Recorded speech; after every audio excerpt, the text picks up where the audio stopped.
நிலவை ஆய்வு செய்ய சென்ற ஓரியன் விண்கலத்தில் ஆர்டெமிஸ் 2 குழுவினர் நீண்ட பயணத்திற்கு பிறகு பூமிக்கு திரும்பியுள்ளனர். பசிபிக் பெருங்கடலில் தரையிறங்கிய விண்கலத்திலிருந்து விண்வெளி வீரர்களை அமெரிக்க கடற்படையினர் பத்திரமாக மீட்டுள்ளனர். அந்த காட்சிகளை பார்ப்போம்.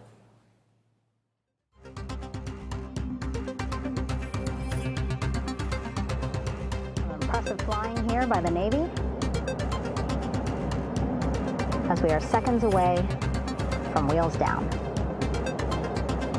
And there you go. We now have all 4 Artemis 2 crew members on the USS John P. Murtha.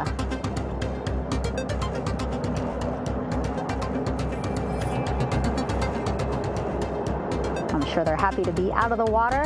கூடுதல் தகவல்களை வழங்குவதற்காக செய்தியாளர் பாலவெற்றிவேல் இணைந்திருக்கிறார். பாலவெற்றிவேல், ஆர்டெமிஸ் 2 குழுவினர் நீண்ட பயணத்துக்கு அப்புறமா பூமிக்கு திரும்பி இருக்காங்க. அவர்களை என்ன முறை மூலமாக தற்போது மீட்டு வருகிறார்கள்?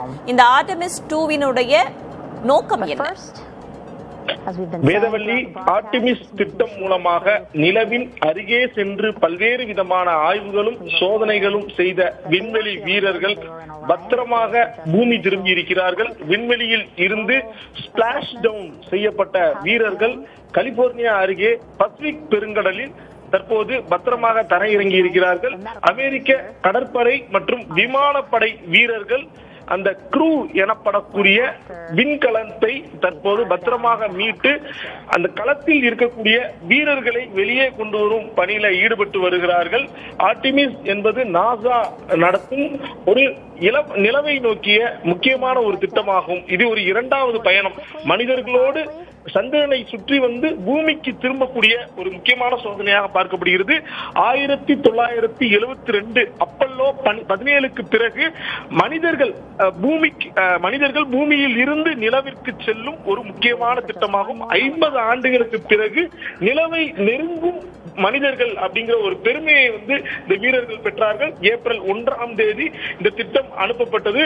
நீங்கள் குறிப்பிட்டது போல ஆரியான் விண்கலம் மூலமாக சுமார் 10 நாட்களாக 4 விண்வெளி வீரர்கள் தங்கினார்கள். குறிப்பாக ரிக் வைஸ்மன், விக்டர் க்ளோவர் மற்றும் கிறிஸ்டினா கோச், ஜெரோமி ஹான்ஸ் ஆகிய 4 வீரர்கள் இருந்தாங்க. இந்த 3 பேர் அமெரிக்க வீரர்களாகவும் ஒரு விண்வெளி வீரர் கனடா நாட்டை சேர்ந்தவராகவும் இருந்தார்கள். குறிப்பாக இந்த திட்டத்தினுடைய முக்கியமான நோக்கமாக பார்க்கப்பட்டது லைஃப் சப்போர்ட்டிங் சிஸ்டம்.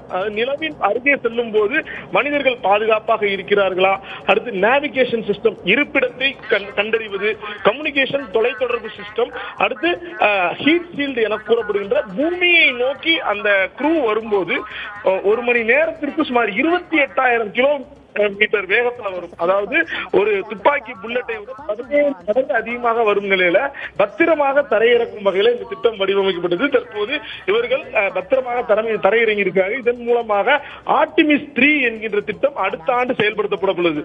அதுல வந்து விண்வெளி வீரர்கள் வந்து நிலவின் மேற்பரப்புல வந்து தரையிறங்க உள்ளார்கள். சரி, விண்வெளி வீரர்களை அமெரிக்க கடற்படையினர் தற்போது பத்திரமாக மீட்டிருக்கிறார்கள். தகவல்களுக்கு நன்றி பாலவெற்றிவேல்.